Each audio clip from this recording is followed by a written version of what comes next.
which they're only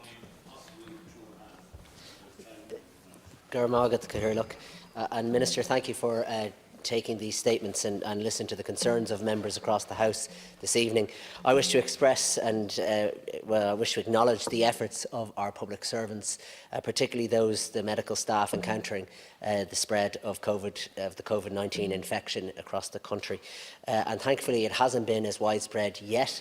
But if you monitor what has happened in other jurisdictions, we may be at the beginning of something here, and I hope I'm wrong on that. I also wish to acknowledge the efforts of others across the country, in particular the Gardaí, teachers, transport workers, frontline services and workers in shops, hotels and other service industries for their cooperation and assistance during this period. As is mentioned by my colleague and our health spokesperson Stephen Donnelly earlier, general communications has been good. However, I would call for more of an open approach, particularly in relation to the identification of certain areas, not individuals. I believe we need to protect those individuals' identities, and we need to have, obviously, people self-identifying, and we don't want to put that in jeopardy. But, Minister, we need to trust the public. Public health must be our main concern in all of this, and it should be our top priority at all costs. I note that the Health Protection Surveillance Centre have identified 9 cases so far, potentially 10 from what we're hearing this evening.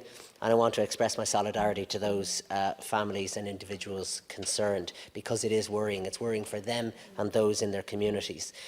The public expect a plan to deal with the community transmission, and if and when that happens, Minister, and that needs to be forthcoming.